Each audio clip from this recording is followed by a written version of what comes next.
myself, Misna Sherin from Gokulam Public School of Class 12 Commerce is standing before you to present a seminar on Fayol'S Principles of Management. Before moving on to principle, let me ask you, who is Fayol?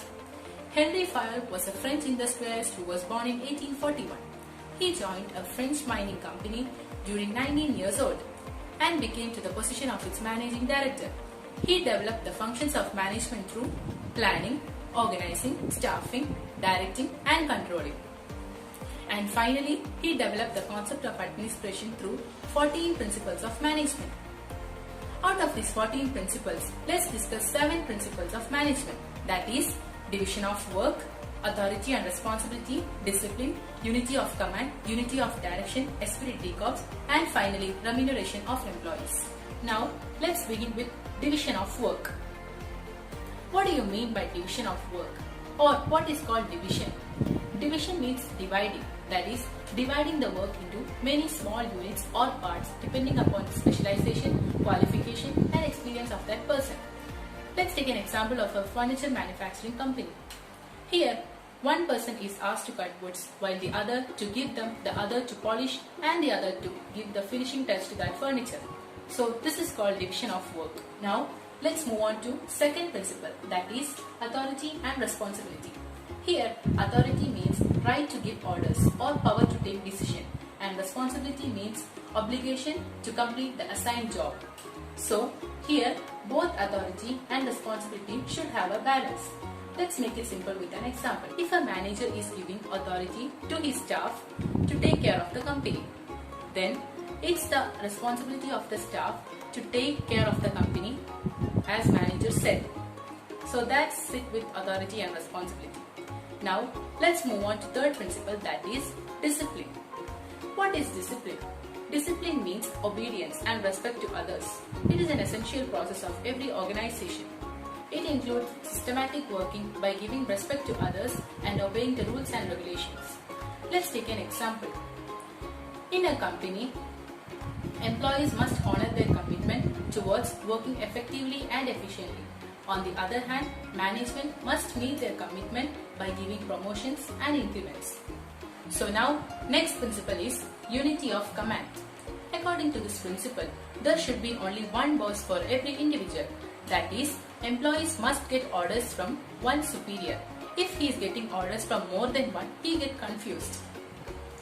On the other hand, if employees is getting orders from more than one boss, he is getting chance to make excuses. Okay, let's take an example. If a production manager is asking his employees to go slow in production to maintain the quality standard, whereas the sales manager is asking to fasten the production to meet its pending orders. In this situation, the employees will get confused at whose order or whose instruction they must be obeyed. So that's it with unity of command. Now let's move on to fifth principle, that is unity of direction. According to this principle, there should be one hand, one plan towards the achievement of objective. Each division of organization must have its own aim, its own charge and its own plans.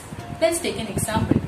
If a company is manufacturing motorcycles and cars, each should have division, 2 separate divisions.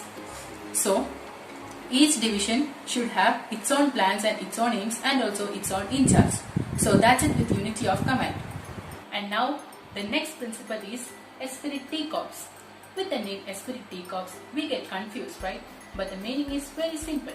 Espirit decops means union is strength. According to Fayol, Fayol suggested that there should be a team spirit of union and harmony among employees. And he also suggested that the employees must consider him as a team member of a team and try to achieve the goal by the team goal, that is, I must be replaced by we. Let's take an example. If management formulates plans and policies after the discussion of employee representatives, then the employees will get a sense of responsibility to follow the policies. Moving on to the seventh principle, that is remuneration of employees. According to this principle, the employees in the organization must be paid fairly and to give them more satisfaction on providing fair and equal amount of remuneration. This will establish smooth relation between workers and management.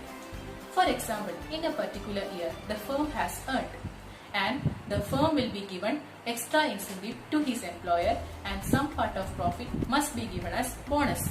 This will encourage and motivate them to increase their profit and also to put more efforts. So now we have completed 7 principles of management. Before I conclude, let me ask you, why are principles of management important? Because it improves understanding. From the knowledge of principles, managers get indication on how to manage an organization. And also, these principles enables the manager to accomplish given tasks and to handle the situation which may arise in management. And finally, principles make managers more efficient. So, hereby I conclude. Thank you and have a nice day. Stay safe, stay healthy.